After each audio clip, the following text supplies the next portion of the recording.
So I just thought I'd give a quick recap on just welcoming everybody to our latest LinkedIn Live. We're launching our 2021 guide and we're live. So if you've got any questions along the way, then yeah, please do let us know. And you can download the UK guide from the link, but then also our US guide and European guides will be launching over the next few days. So Europe on Thursday and the US next Tuesday. So yeah, I just thought I'd start off by introducing myself. I am one of the senior managers here at Harnham, and have been working here for 7 years and manage the UK contract function. I've also got my colleague Ross. Hi, Ross. Hey, good to see you, Kirsty. Yeah, I'm an associate director here. I manage 4 different teams, so our permanent software engineering, data science, data engineering, and business intelligence teams. And just to run through what the guide is and what it covers. So this is actually the 4th year that we've run the guide, and it's an independent survey that has 4,600 participants globally. We gather data on lots of different metrics to do with diversity, including like gender, ethnicity, disability, education, and there are some others as well. Then we combine it with our salary guide data to provide a broad range of insights on diversity within the data and analytics market. The salary survey, incidentally, you can download via our website. It's a topic we're going to touch on today, but there's loads more detail on that. So feel free to dive over there and download that either now or later on. Now, diversity, obviously, it's been high on the agenda for almost all businesses at the moment, and particularly within data and analytics. It's a challenge for everyone to overcome at the moment, but also a big enabler of success as well for businesses that do it well. What our guide isn't is a roadmap to a solution to diversity. There's a lot of big like inbuilt problems that the whole market's trying to overcome. But what it does provide is a idea of where the market is at the moment when it comes to diversity, and maybe you can provide some insights on where we need to get to off the back of that as well. It goes without saying with something like diversity that there's no one size fits all solution with something like that. And but it's really good to get a strong understanding about where we're at and where we want to get to. So I think our first topic is gender diversity. So Kirsty. Yes. So often this is like the first talking point, I think, and what springs to mind a lot of the time when people talk about diversity. So looking at, for example, things like women in STEM subjects at very early ages, but also later down the line as it transpires at more senior leadership levels. So we understand obviously gender is not binary, but less than 1% of respondents from the survey identified as trans or non-binary. So we're only looking at those respondents who reported female and male in order to identify micro trends for this survey in particular anyway. Interestingly, it's I guess disappointing signs this year are just that the number of women generally increasing to the number of women, I guess, generally in the industry overall is 28% in comparison to 30% last year. M&I within that was the highest, recording 39% women, but that was also down from last year at 42%. Digital's also high, so currently recording 37%, and that was up from 31% last year, so that's quite positive to see. But I think it potentially may come as no surprise that data and tech and data science are actually the lowest in terms of gender. So 22% and 23% respectively in those industries are female. And overall, data and tech stayed the same, but data science actually dropped to 8%. So I guess on that note, it's not very positive. But what is actually quite interesting to see is that the future of the industry is also looking a bit more positive in that we've recorded that people within that have just gone into their first role within data analytics made up for about 34%. So I guess one of the positive signs in that respect would be that potentially as those people become more senior throughout organizations and also in their career, we may see an increase in the gender breakdown moving forward. I think we were discussing this before, Ross, actually, as to potentially why that might be and what we've seen. Yeah, it's tricky because in the last two guides, there's been an increase in the number of women overall, particularly as some initiatives to push women into STEM subjects have been successful, and those people are like entering the data and analytics market, and that seems to be where it all starts. It's difficult to put a finger on exactly why they've dropped this year after two encouraging years. We had a couple of ideas though. One being that the most effective areas from COVID and the most likely areas where people were going to lose their jobs were, unfortunately, the junior end of the market, where women are most highly represented within data and analytics. So maybe a proportion of the market has dropped off and moved into different industries as a result of that. But I think potentially a more likely impact is the growing areas that are highly technical within data and analytics. So over the past years, we've seen big demand in skill sets such as machine learning engineers. A lot of BI roles have now become more technical and are more development led with the advancement of BI engineering and analytics engineering within the industry, and all of those lead to more technical degrees, which tend to be like computer science or software engineering focused individuals, which are more highly represented by men than potentially other more analytics led, like marketing insight, digital analytics, those kind of industries. So that could definitely play a factor. I don't know, Kirsty, if you've noticed in your teams, like whether the requirement for these like highly technical skill sets has increased throughout the year.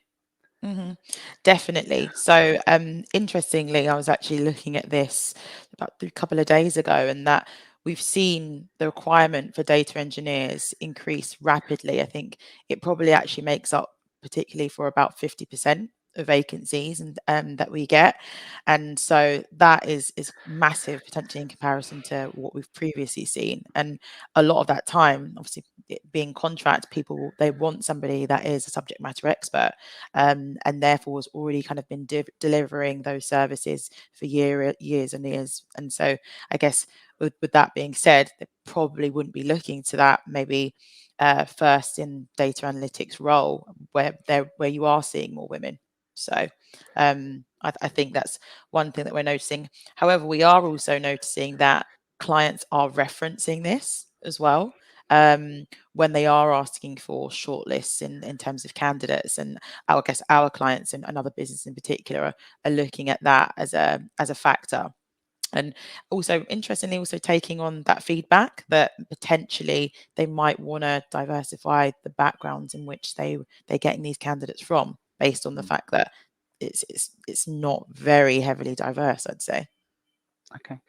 And obviously, you lead our contract business area, which is slightly different from permanent recruitment. Is diversity of shortlists still from a gender point of view, still a talking point when hiring for contractors as well as permanent staff?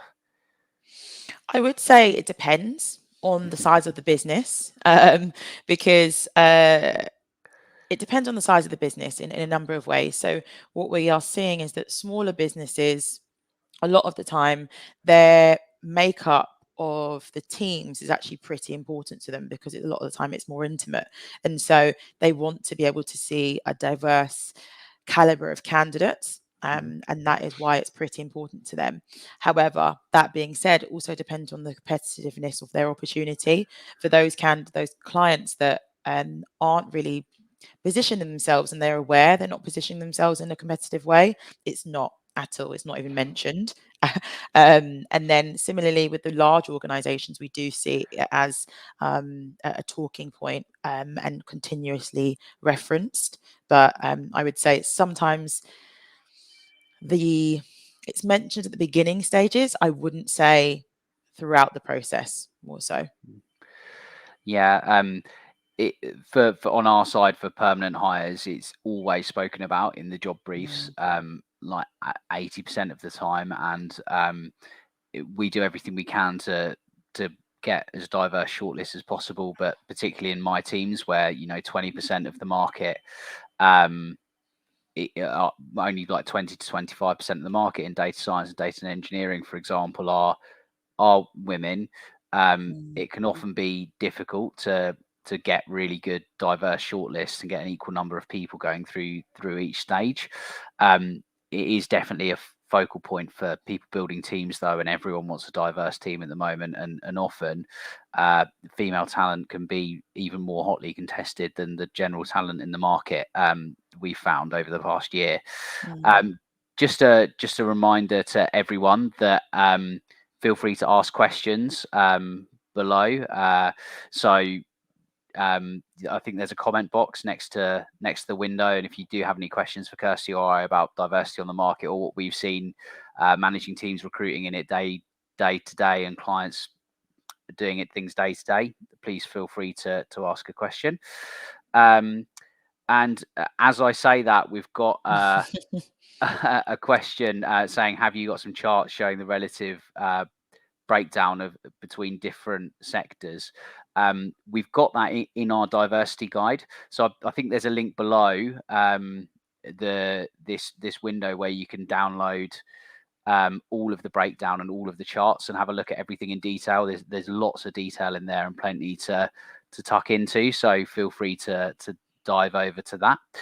And obviously related closely to gender diversity, and actually the proportion of men and women in the market, is the pay gap, introduced to that as well. So I'll just dive into that topic because it's quite interesting. Again, the pay gap's based on the median male annual salary versus the median female annual salary. So basically, it's the difference between what men and women are being paid on average in the market.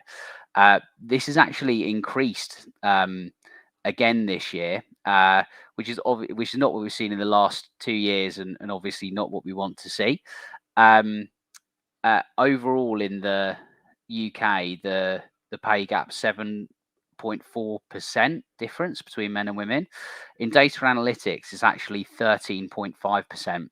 So this has increased 10.5% from last year and 7.2% from the year before.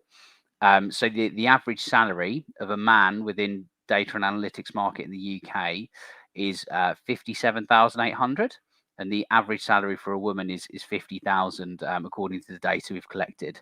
So it's significantly different again with the data and technology market. So that's mostly like business intelligence, data engineering being the most impacted, with a 16% difference. The main reason we think for this is just the volume of people of women, particularly in entry level roles within the market, or at least within the first like 2 to 4 years of their career, where the more women in STEM hasn't really impacted the market. More women going into data analytics after they graduate or after school has not really increased, and we're hoping that over time will evolve and get better, and eventually these people will be in leadership roles, and they'll be occupying the higher salaries on the market over time.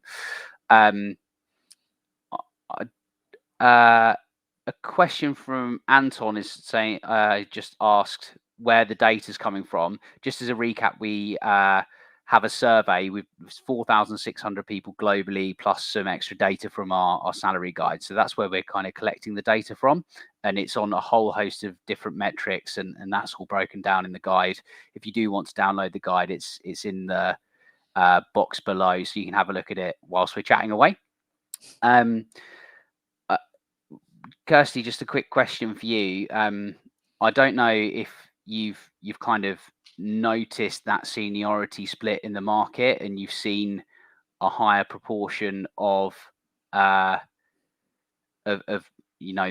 at senior levels and a more balanced proportion at more junior levels. We definitely have, actually, and I think I might have referenced this a little bit previously, but I think potentially, obviously, you said there's a whole host of different reasons as to why that might be the case. Some of it could be essentially they've just been in the industry longer because they come from maybe more STEM focused backgrounds traditionally, and then we've seen that has been quite male dominated, and therefore may where they are in their career potentially maybe a slightly further on.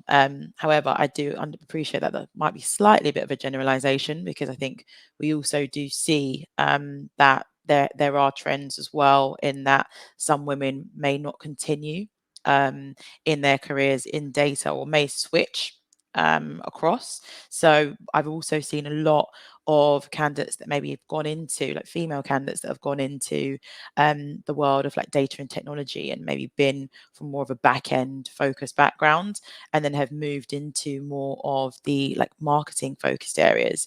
And a lot of the time what we see is when people do sometimes make that switch, it does take a bit longer for them potentially to demand the higher pay rates, because they're learning about the new industries that they're getting into. And so we've definitely seen this. I think there's a number of different like contributing factors, but none I would say that completely would make an excuse for it, or to say that there isn't any females out there that should be equivalent or demand the same amount as men.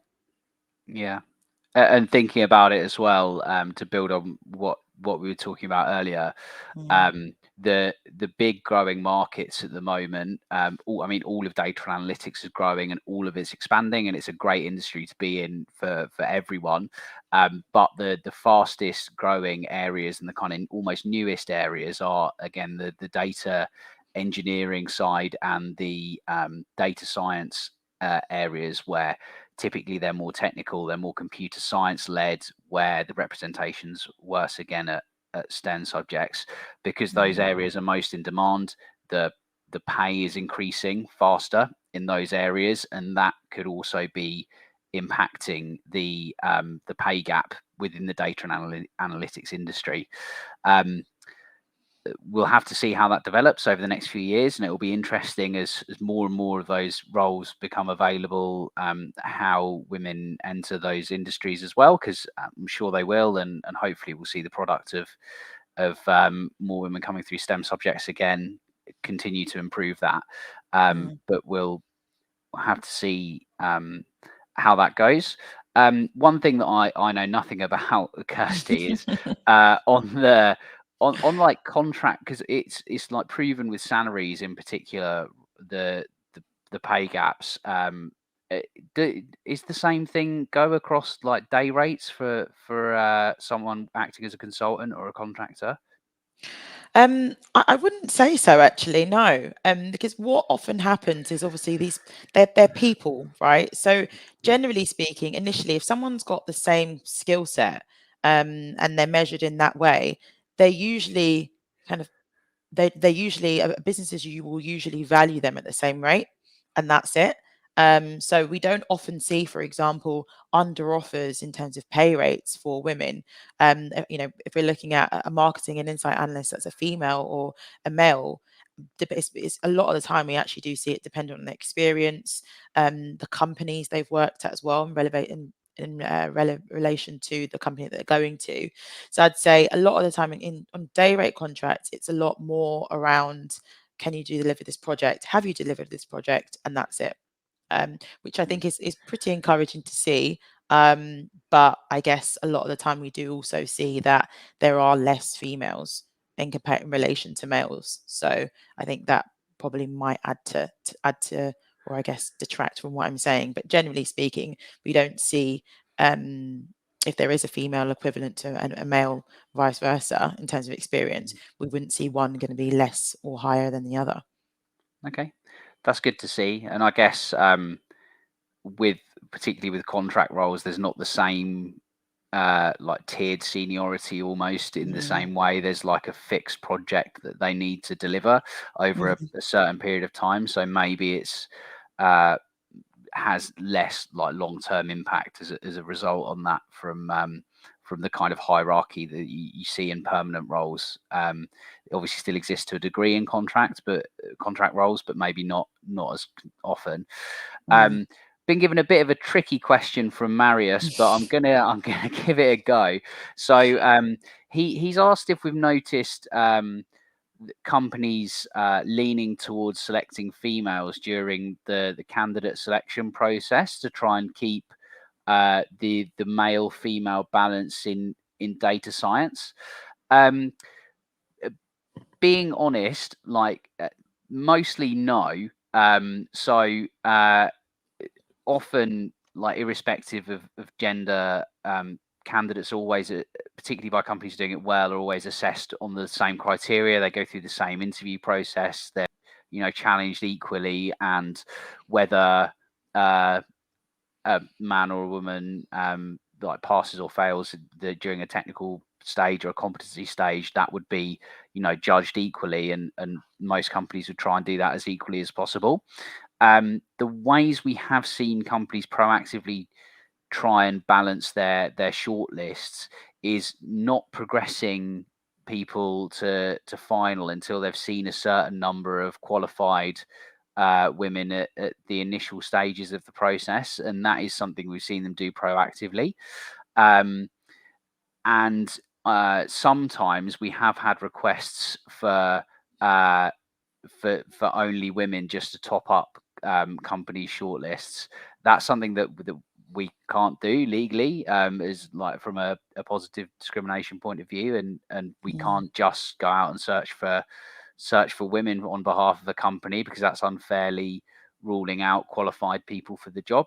So it's a really tricky topic, and I'm sure there's a lot to say and a lot of back and forth on that. But yeah, it is a challenging subject. I don't know if you've ever had any requests like that or noticed any client behavior like that, Kirsty.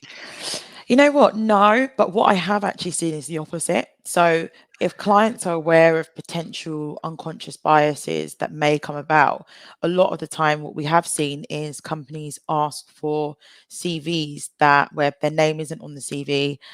Sometimes they'll even go as far to say as they'd want the companies that are on the CV to be anonymized, just so they can analyze, unless they need relevant retail or industry experience.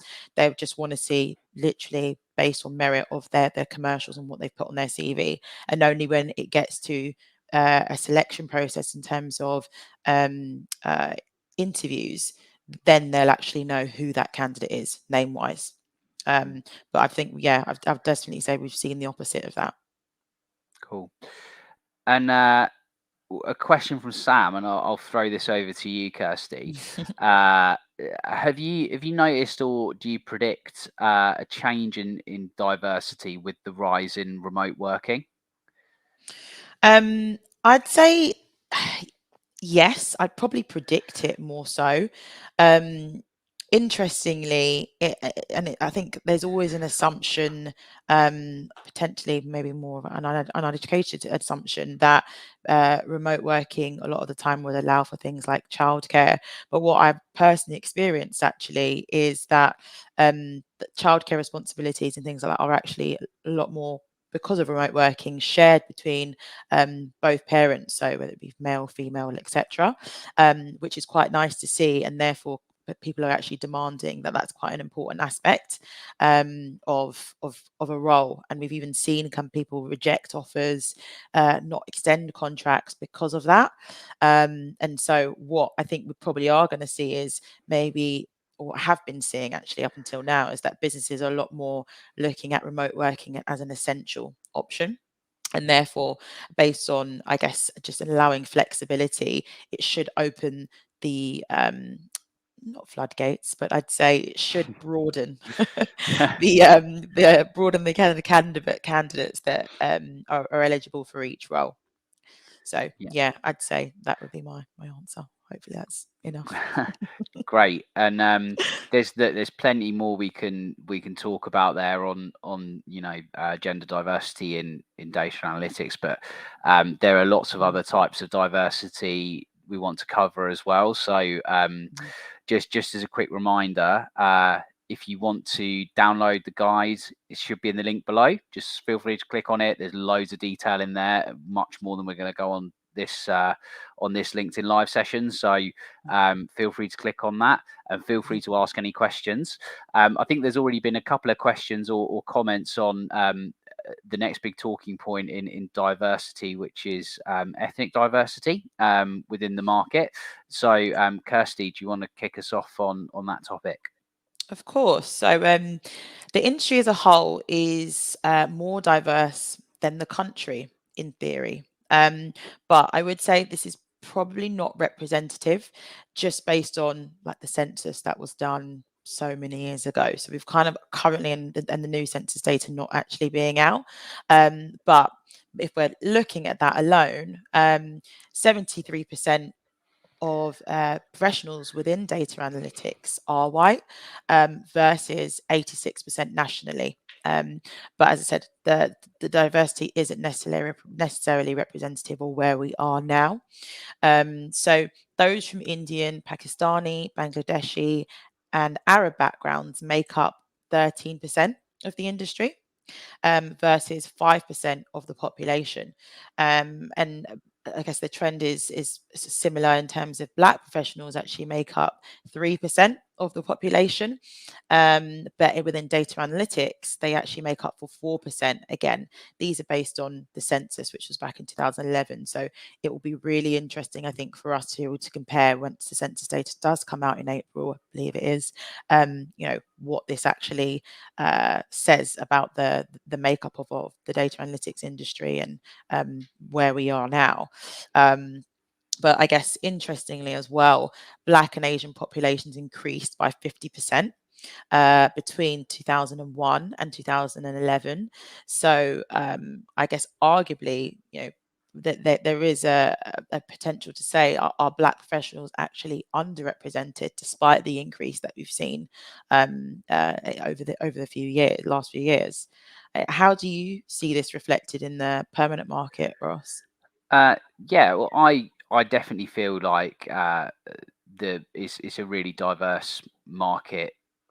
Generally, from an ethnic point of view, it's a very international market as well. Data analytics and lots of people have come to the UK for good analytics careers because it's a great industry to be in. So, and that's always good to see. I mean, it's going to be interesting to see how this actually reflects because I feel like 10 years out of date population data is quite difficult to compare, like where we're at versus the actual UK population. So it's going to be interesting to see how it compares, but it feels like it is diverse and the challenges around diversity, particularly within data and analytics, aren't quite as apparent from a ethnicity point of view as they are from a gender point of view. Obviously, there are particular backgrounds that are represented more than others, and I wouldn't be surprised if the Black population is underrepresented once the census data comes out. I'm not sure whether that's true or not, but we'll have to see. I think we've got some data on how this compares to how this relates to salary, though, and whether there's a gap there, Kirsty. Yeah, we do. So pay gap in this particular area in the survey is based on median annual salary of white professionals versus the median annual salary of non-white professionals. And so across the UK overall, the ethnicity pay gap is 2.3%. And so in data analytics specifically, it's actually 5%. So although there is a big range. So digital is actually the worst, with a 15.5% pay gap. Data and technology on the other side, is a 7% pay gap in favour of non-white professionals, and I guess they're not entirely separate from gender. So white male professionals earn the most on average at 59,500, while women from Black, Asian, and minority ethnic backgrounds earn the lowest at 48. So a pay gap of actually 19%. And what is actually quite interesting when it comes to a STEM degree is that non-white professionals are more likely to have a STEM degree. And so 74% of them do, rather than 62% of white professionals. And so I guess is particularly quite interesting around that are actually the polar opposites that we're seeing in each area. So I think this is potentially a running theme throughout this, Ross, and I can see you smiling there because in terms of like the gap between like digital and obviously data and technology, and do you think this potentially could be due to the backgrounds that are required, or what are your thoughts? It's a little it's a little bit worrying versus the other point, to be honest, because Mm, we would have based on the theory behind the gender subjects, we would have thought that the more people have STEM degrees, the higher the salary is, and the more technical degrees, the higher the salary. mm, However, like the non-white professionals are overrepresented with the STEM subjects versus white professionals in the UK. So it's obviously, although from a representation point of view, the data and analytics industry seems to do well, based on our data from a ethnicity pay gap point of view, there's a lot of work to be done, and there are lots of growth areas that can be done there. mm. So yeah. So And just sorry, Kirsty, go on. I guess I was just going to add to to your point in that it does make it less of a distinguishing point for Black and ethnic minority candidates, as the pay gap actually widens from our guide when both professionals have a STEM degree, which I find is actually really, really interesting. Given that, I think one of the things I referenced previously was that what we see on the contract side is that if you've got like for like experience, there isn't much of a difference at all. Mm. And again, we also see that similarly within ethnicity. It's almost like people aren't like this, but a chocolate bar is 50p regardless of which one it is. That's how much it costs. So it's quite interesting to see that there is actually a pay gap, regardless if you're on the same level playing field. And this probably relates well to our next topic, which is the kind of leadership divide amongst both gender and ethnicity. Mhm. Kirsty's going to talk us through that topic, but just as a reminder again, please do get involved, ask some questions, and if you do want to ask us anything, feel free. And you can also download the guide from the link below. So feel free to click Mhm. on that and download the guide. One of the things I wanted to I realized I've abbreviated here. So in terms of when we're referencing digi roles, so that is more like digital analytics backgrounds. And a lot of the time, what we see from people in those industries is that you don't necessarily have to come from a a STEM focused subject at university. So those industries tend to be, in theory, you can come from any kind of background. You can get into it through different various areas. So digital analytics focuses on the roles that are more of an online platform and tracking customers across that. So I think somebody asked a question around that. But back to the leadership divide. So there's a definite decrease, amongst both women and Black and ethnic minorities when seniority increases. So 40% of entry level are women. This goes down to 24% of head ofs and actually 12% of executives. So 34% of entry level are from Black and Asian ethnic minorities. And then this goes down to 19% of head ofs and 29% are executives. So, risk in particular, so risk analytics and fraud analytics, has actually 25% female leadership teams at the most, and digital analytics has 14% female leaderships at the least, which is quite a broad gap there. On average, in the industry, we see 22% of leadership teams are women in comparison to 34.3 of FTSE 350 board positions that are held by women. So it's quite a stark contrast there. And 1 in 5 members of data analytics leadership teams are from a non-white background. And so, yeah, I think the leadership divide is actually pretty stark. But the numbers are quite encouraging, I guess, and potentially could be encouraging from the entry level, in that we may see this come through, but I guess it's if they make it to that end, and the more senior positions. But I guess, Ross, you might probably see this a little bit more when that the tenures and the permanent positions tend to be a little bit more senior. Yeah, I mean, we've run quite a few executive or head of level searches this year, for director or chief data officer candidates, and that is probably the most challenging area to get a diverse shortlist. And you can definitely feel that in the market. I mean, so many of the leadership roles are occupied by men, and the diversity does noticeably dramatically increase as that develops.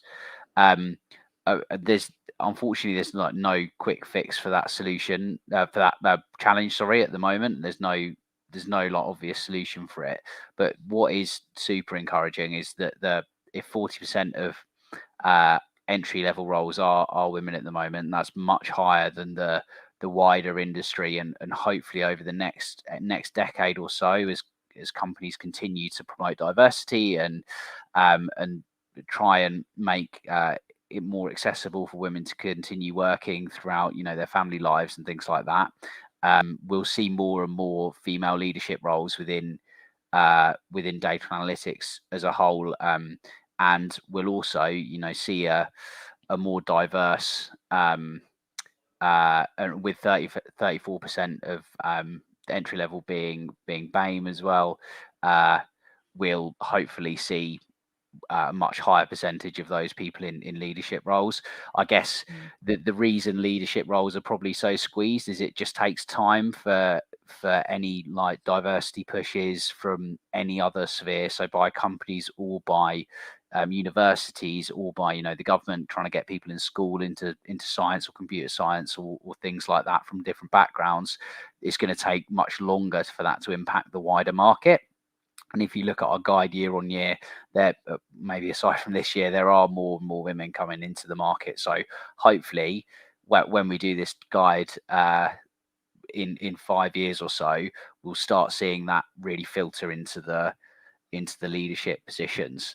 One question actually I've got for you, Ross, is that have you seen candidates take this into account in terms of their decision making, like in terms of candidates accepting or declining a job? Have you seen that the kind of leadership divide and breakdown having an impact to that? Yeah, definitely. I've definitely both had and heard of conversations in my team with candidates from a diverse background, particularly like young women, going into an interview process and interviewing with like 4 different men throughout an interview process, and being slightly concerned that the environment isn't that diverse and it's going to be difficult for them to feel comfortable in the workplace. I'm not saying that it would be like that or not, but that's the perspective from the candidates.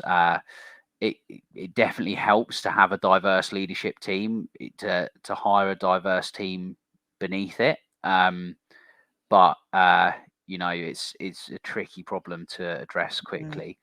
No, I agree. One thing I'd also say is that authenticity is pretty important also in that respect.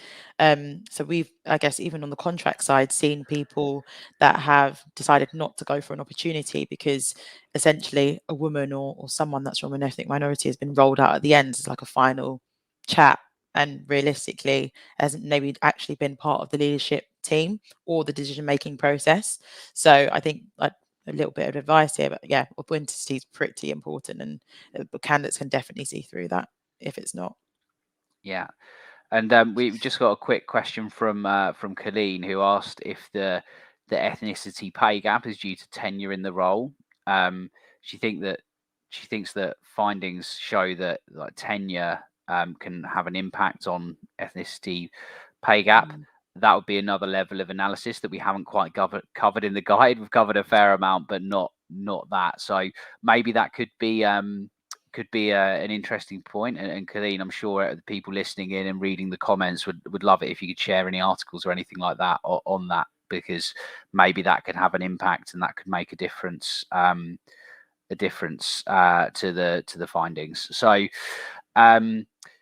just we've got a couple more topics to cover, and we're getting a little bit short on time. So just to move on to the age divide topic. So data analytics is still a really young industry. Particularly, the rise of a lot of the roles in the market have only come in the last, since I started working in the market, in the last like 5-10 years or so. So data scientist is a new role, data engineer is a new role. And there's lots of other I mean, digital analytics is relatively new as well. So there's lots of other examples on top of that. However, the findings this year, although the market is still young, is maybe less so than last year. So 55% of the professionals surveyed were under 35. So that's actually down from 63% last year. So that's quite a significant drop. Um, Again, this could be because younger professionals were more likely to be impacted with COVID-related redundancies, according to the ONS that provided that data. So that could have an impact in the role, and a lot of companies, were keeping hold of their more experienced professionals during that time where there was so much uncertainty. But yeah, it is surprising to see the industry like getting slightly older than a year anyway, over the past year. Uh, Other interesting data pulled out from the age divide were that a large majority of the industry is between 35 and 44. So they're the biggest single group at 31%. Um, the data and technology market, which is the market that I cover, that's basically a data engineering and business intelligence, as well as like data management and governance. So it's a few different markets that we cover, but that's the oldest on average. So the median age is 35. So yeah, and whereas data science is the youngest with 32, which isn't entirely surprising. I think the reason that the data and technology industry might be the oldest is that there's been like data management and governance roles. There's been business intelligence roles around in the market for a long period of time. They were established people in companies when I started, much before data science and data engineering. So the fact that those industries are just more established, there's people that are older in those markets, I think. It's an interesting point, Kirsty, but do any of your clients or the companies that you're working with ever talk about age as a diversity point? Interestingly, no, they don't. But what I have seen referenced is culture. Mm. in terms of I think businesses often can reference we've either got quite a mature culture or we've got a very vibrant culture, etc., and things like that. And so a lot of the time, also, it's not necessarily to detract or attract candidates. It's more just as part of their sell. But I guess what might come as part of that is, I guess, similarly to what we were talking about previously in terms of leadership roles, if you can see people that might be part of a similar age group to yourself working at that company, you might just generally feel like you'll have more to actually get on with. And so as by putting that as part of their sell, if you've already got a particular age group in as part of the team, you're more than likely to attract, I'd say, the same. That being said, though, one thing I think actually is as part of what you were referencing is that it's less the industry is guess is still young but less so. It's particularly interesting for me in that I do personally think that remote working has had an impact on this in particular, because similarly, a lot of people might not ever go into the office, so and potentially might have some less physical interactions with the team, potentially might not get involved in socials, etc. And so I think that remote working might also have an impact on inclusivity. You're all the same, when you're on that on a Teams call, talking about what you're doing in lockdown, or the fact that someone's driving you crazy, or that you've gone for 5 walks in a day. And so I think that probably might actually have had an impact, and potentially a positive one. Yeah, that's a really interesting point, actually. And the people in the 35 to 45 bracket typically have bigger family commitments and things like that, and maybe there'll be fewer people leaving the industry, the more flexible working that's available from companies operating in the industry as well. So hopefully Mm. that could lead to more diverse teams from an age point of view. Um, Another topic which is often overlooked, actually, but is a Mm. really important topic within diversity is disability. So it's not discussed all that often. And most businesses say always promote that they're accessible for anyone with a disability, and they'll go the extra mile, but it's not really discussed in the same way as gender. However, uh, more than 1 in 5 UK working adults have some kind of disability. So it's a really important topic, and it's actually the worst performing area for data and analytics versus the population. So only 5% of data and analytics professionals are disabled versus 20% of the population. So it's a massive difference. And of those people, a third of those people have a invisible disability. 14% have a mobility or physical disability, and 30% have a cognitive or learning disability.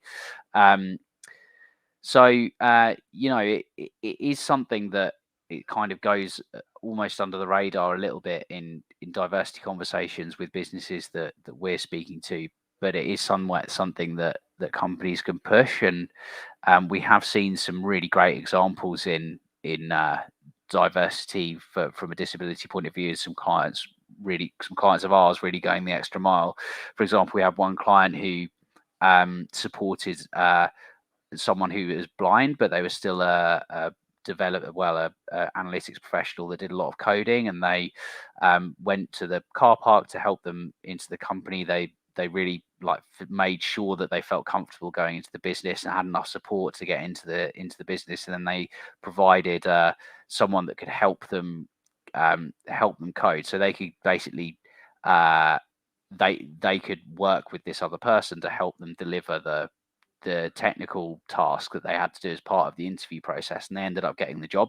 So it is somewhere where you can really go the extra mile for a business to support someone from that with those kind of challenges, and an area where you can definitely help people. Mm. Um, have you seen it as a talking point much, Kirsty, or not?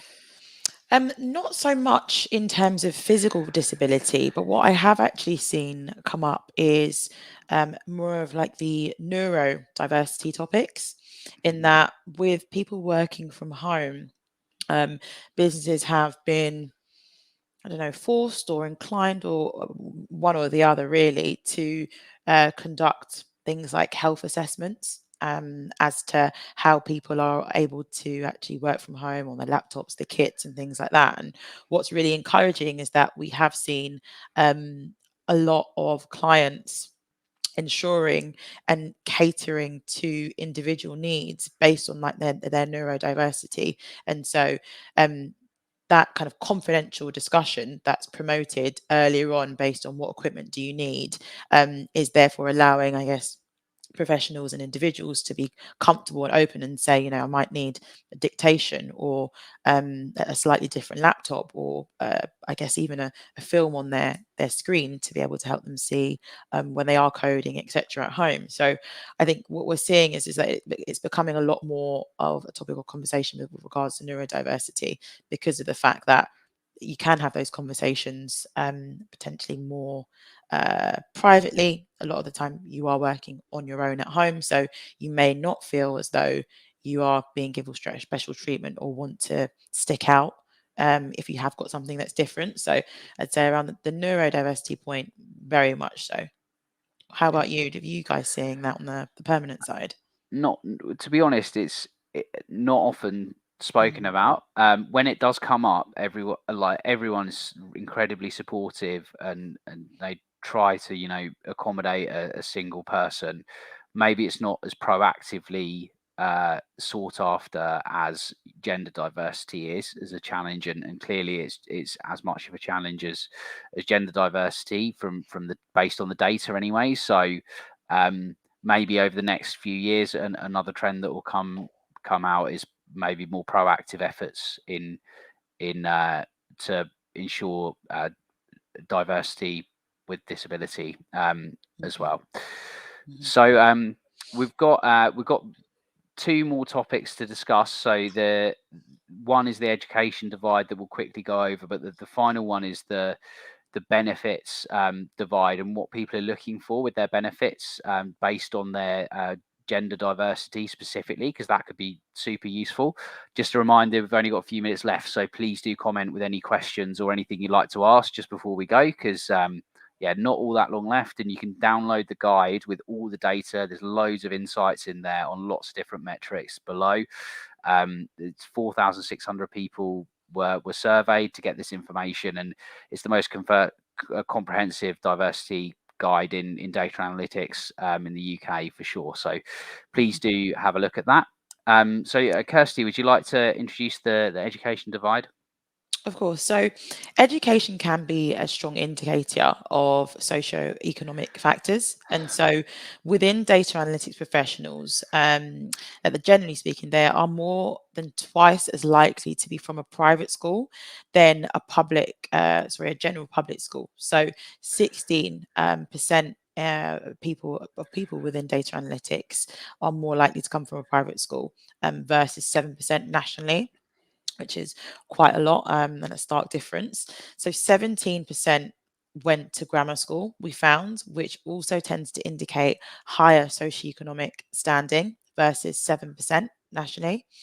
And then within data analytics roles requiring degrees and often PhDs, they may be inherit as a bias from the universities in particular. So one thing that we're seeing is that some individuals, with CVs and things like that, that companies may actually ask for people that have got PhDs, and that therefore may cause a bias if you're already seeing that as part of the team.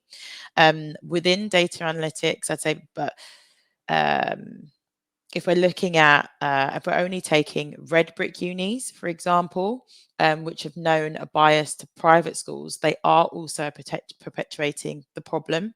So, 36% of UK respondents were schooled outside of the UK. And so it kind of begs the question, is there an issue with our education in these subjects if we're struggling to produce more homeschooled talent? Ross, how do you see that reflected across the areas that you recruit for? Yeah, definitely, and I think there are lots of initiatives going on to get younger people into computer science and Mm. sciences generally, and mathematics, etc. But there's always more that can be done. If I look Mhm. back at my schooling, it definitely wasn't something that was promoted much at my school. Or things like computer science, we had like IT, but it you never really thought about the whole world of data analytics or technology as a wider whole, as being a career and things like that.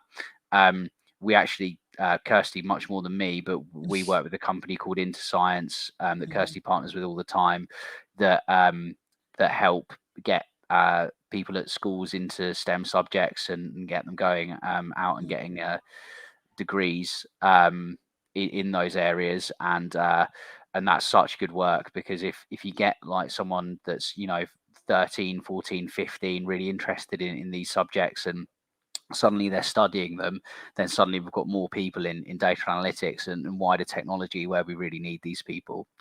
Mhm. So we're really short of time, so we're going to have to skip the benefits divide section. Just as one final reminder, the um, the the guide's downloadable. There's a link below. You can find it on our website. I'm sure you see links flying around LinkedIn for the diversity guide, and all you need to do is just download it via our website, and it'll have loads of different insights on there. And it's free to download, and you can access it whenever. So that's great. If you do have any questions, feel free to reach out to Kirsty and I after the LinkedIn live session.